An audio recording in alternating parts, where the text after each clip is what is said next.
Buenos días, mi nombre es Ingrid Cárdenas, pertenezco al grupo 5 de la materia física eléctrica del NRC 193. Buenos días, mi nombre es David Alejandro Sepúlveda, del grupo 5 de Física Eléctrica del NLC 193. Buen día, mi nombre es Steven Vargas, perteneciente al grupo 5 de la materia física eléctrica del NRC 193.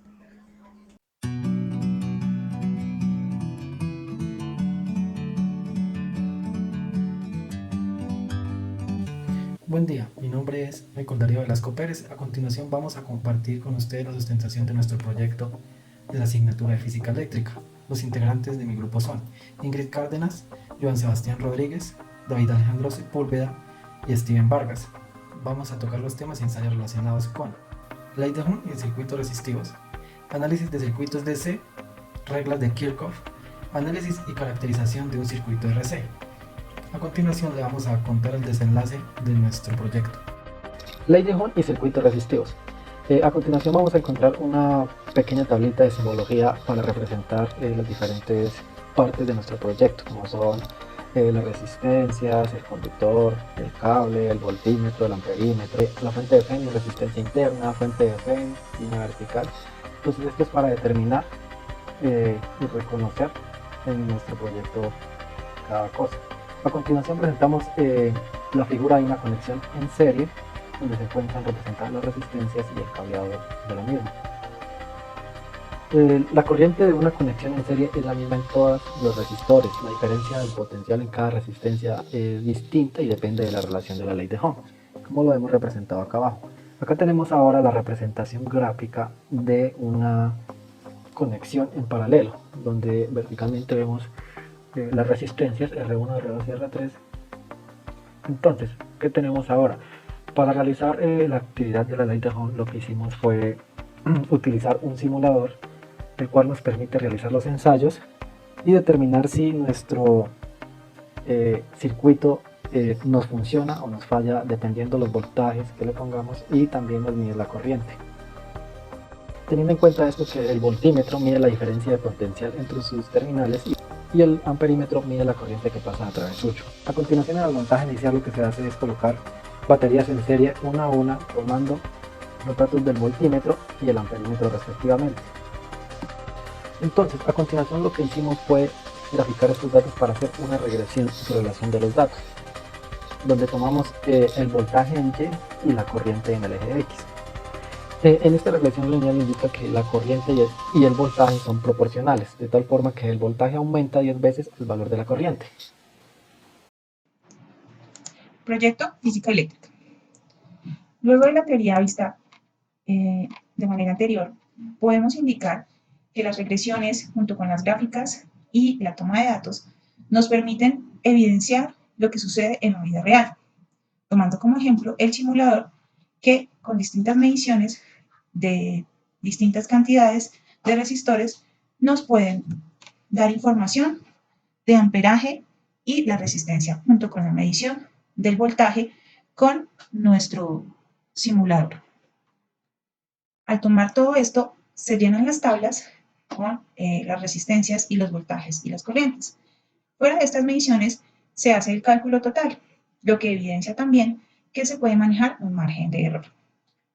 Lo visto acá lo podemos plantear en diseños, en diagramas, que nos explican de una manera más amena el cambio que puede estar en los resistores en la manera de serie únicamente, y calcular cada uno de sus valores, para lo cual puede ser igual la corriente, aplicándolo de una manera más específica. Al tener esta información, podemos ver también en los circuitos mixtos cómo cambia este tipo de consumo de voltaje y cómo va a realizar la tarea en una forma mixta o en una forma adyacente a lo que se conoce.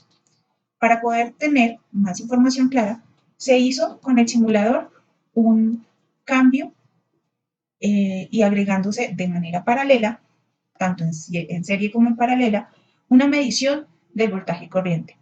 Todo siempre puesto en pro del mismo voltaje, lo cual dio distintas variaciones de corriente, con lo cual se diseñó y se graficó el cómo poder interpretar esta información, dando como resultado que en su aplicación mixta podríamos tener una información bastante demostrativa, al tener que hacer los cálculos con las fórmulas de manera paralela y serie al mismo tiempo. El consumo del voltaje en los circuitos paralelos puede ser menor, pero me genera una mayor resistencia de acuerdo al circuito o la aplicación que se necesite en la vida real o en el circuito eléctrico que se esté empleando. Una de las conclusiones que podemos dar de todo este proceso, que con ayuda del simulador se pudo tener una información clara y visual de manera educativa de todo lo que puede pasar en los aparatos y dispositivos electrónicos, que aunque en esta manera básica puede ser muy rudimentario, nos permite generalizar y tener información más aterrizada de lo que estamos usando en nuestra vida diaria. No sin olvidar que al inicio se hicieron preguntas que uno normalmente no maneja, pero que están relacionadas con toda la teoría y lo que nos rodea.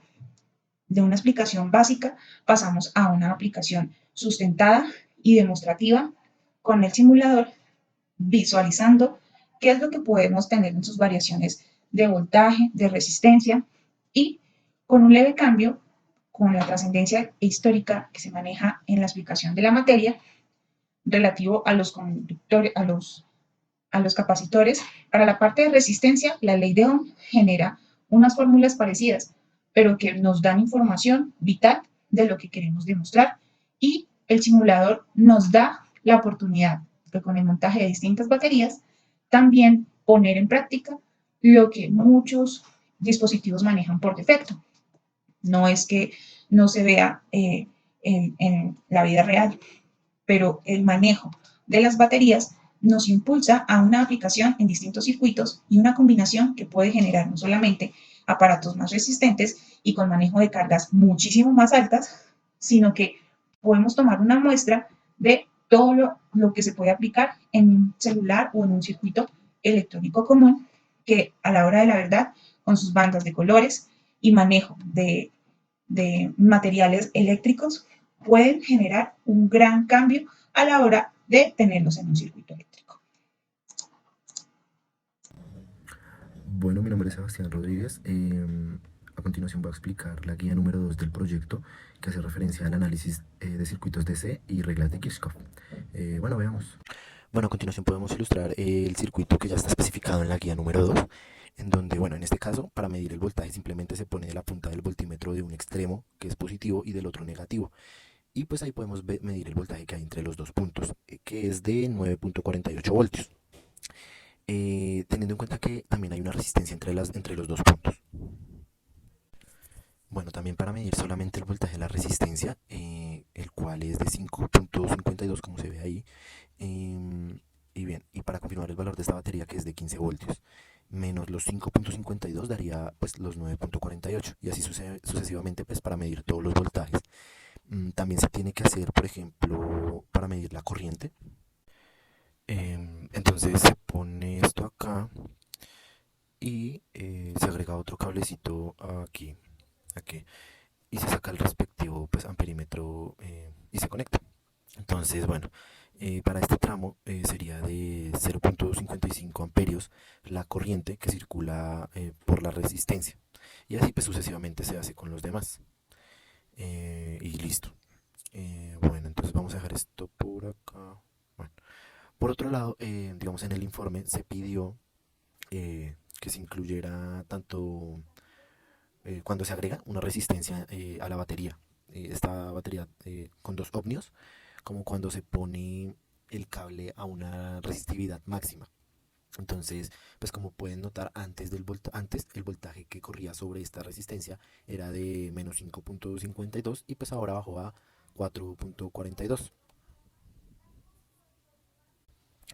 Y bueno, si se le quita la resistencia de la batería, esta sube, en este caso a menos 4.78, porque pues ya no tendría una caída de tensión adicional en este caso, ¿sí? Igual que si se disminuye la resistividad del cable, pues aumentaría la tensión. Y bueno, pues así se mediría el voltaje y la corriente pues para esta simulación. Bueno, ya en el informe para calcular las mallas, como se analizó, este se toma como la malla 1, esta como la malla 2 y esta como la malla 3. Entonces la corriente que pasa por esta resistencia multiplicada por la resistencia será el voltaje de la resistencia 1, más la resistencia 2, que es multiplicada por la corriente 1, esta menos la corriente 2, y sería igual al voltaje que tiene esta de acá. Esto entra por el lado positivo y sale por el negativo. Y pues ya entonces la malla quedaría de la siguiente forma. R1 por I1 más 20 más R2 por I1 menos I2 igual a 0. Finalmente quedaría de esta forma. Y de la misma manera se calcula la malla 2 y luego la malla 3. De esta forma se está creando el sistema de ecuación, y por el método de tramos se soluciona el sistema de ecuaciones. Se calcula el determinante de la matriz total, luego el determinante 1, determinante 2 y determinante 3. De ahí se hallan las variables, en este caso la corriente 1, la corriente 2 y la corriente 3. Bueno, ya posteriormente se confirma que la corriente calculada es igual a la corriente medida, y pues se puede calcular por la potencia para cada una de las resistencias, como los voltajes también calculados también para cada una de las resistencias. Y bueno, ya pues finalmente de ahí es que se obtienen los valores correspondientes. Por ejemplo, en este caso, donde ya está variando el valor B1.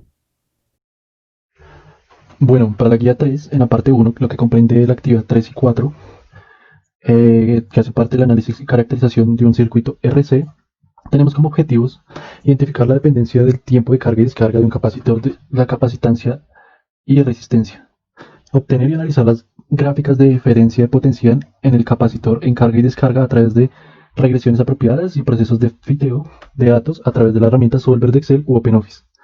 Y como tercer objetivo, obtener las gráficas de corrientes en carga y descarga a través de un análisis numérico utilizando Microsoft Excel. Lo que podemos encontrar en la primera parte, en el punto 3 y 4 de la guía 3, es demostrar la simulación y comparación de datos de carga y descarga de un capacitor en un circuito utilizando diferentes herramientas del simulador. Pues consiste en hallar diferentes características como el voltaje, la corriente y el tiempo en cuanto se cargue y descargue el circuito. Los cálculos teóricos realizados fueron: para hallar el tiempo, hallar la constante de tiempo en cuanto se carga y se descarga el capacitor, se utilizó la ecuación de R por C, que en este caso R eran 100 ohmios y C eran 0.20 farads. R es la resistencia de 100 ohmios y 0.20 es la capacitancia de 0.20 farads. Y esto nos da 20 segundos como constante de tiempo. La ecuación para hallar el voltaje según el tiempo con Excel y el tiempo, además de la corriente, se utilizó esta ecuación. La carga según el tiempo sería la carga inicial por la exponencial de menos el tiempo sobre RC. De esta manera hallamos la corriente en función del tiempo. Esta fue una ecuación la cual fue aplicada en Excel para hallar la corriente tanto en descarga, como podemos verlo acá, como en carga, como podemos verlo acá. Nos preguntan en la guía en cuánto tiempo el condensador está a un 97% de la carga total. Lo primero que hacemos es hallar cuánto es el 97% de la carga, que en esta guía, en este punto 3 y 4, el 100% sería 9 voltios. Entonces el 97% sería 8.73. De esta manera aplicamos la ecuación del tiempo y hacemos la inversa de la exponencial, dándonos logaritmo natural de 0.03, que sería la fracción que queremos hallar, por la resistencia por la capacitancia. Y de esta manera podemos hallar que el 97% de la carga se obtiene en 70.13 115 segundos.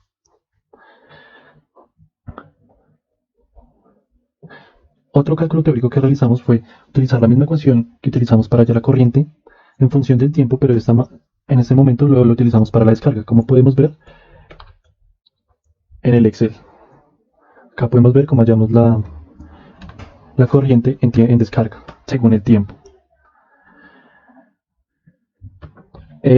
Para hallar cuánto cuánto se tarda en descargarse el 95%, tuvimos que hallar cuánto sería el 95% de descarga de los 9 voltios. En este caso es 0.45. Para esto utilizamos el logaritmo natural de ese voltaje, que sería el 95% por la resistencia por la capacitancia, y hallamos que se demora 59.91 segundos. Esta gráfica nos representa el voltaje versus el tiempo en carga. Podemos ver que el voltaje va aumentando según el tiempo vaya recorriendo. En 0 tenemos un voltaje de 0, mientras que en 0,5 ya tenemos un voltaje de 0.22. Hasta en 20 podemos encontrar un mayor tiempo, que es 20 segundos. Podemos encontrar que el voltaje ya está hasta el 5.68. Lo que hallamos en la gráfica de la corriente versus tiempo en carga, podemos evidenciar que entre más pasa el tiempo, la carga va disminuyendo, iniciando desde 0.09, que es la carga inicial. Ahora, en la descarga del circuito podemos ver que la diferencia de potencial o el voltaje versus el tiempo va disminuyendo, como se puede evidenciar que es descarga, entre más pasa el tiempo. Y la corriente va llegando a 0 desde menos 0.09 en negativo, porque cuando se descarga la corriente va en sentido contrario. Podemos evidenciar acá la comparación de los datos tomados desde el simulador y los generados con la ecuación en la corriente. Esto es para la descarga, y podemos evidenciar que los datos son idénticos. Y tanto también para la carga hicimos esa comparación. Acá hicimos el cálculo teórico del voltaje y podemos ver que se asemeja bastante. De hecho, redondeando sería el mismo número, tanto para el voltaje tanto para la corriente. Podemos evidenciar que cuando llegamos a 0 en la corriente, los valores también son iguales en el voltaje y en la corriente. Y para concluir esta primera parte de los puntos de las actividades 3 y 4 de la guía 3, podemos ver que tanto en descarga y carga la corriente pasa de un valor absoluto 0,09 a 0 mientras más pasa el tiempo. Se observa que tanto en la simulación como en los datos teóricos se obtienen los mismos valores. Y se puede hacer una simulación simple en Excel si se tiene el adecuado esquema del circuito.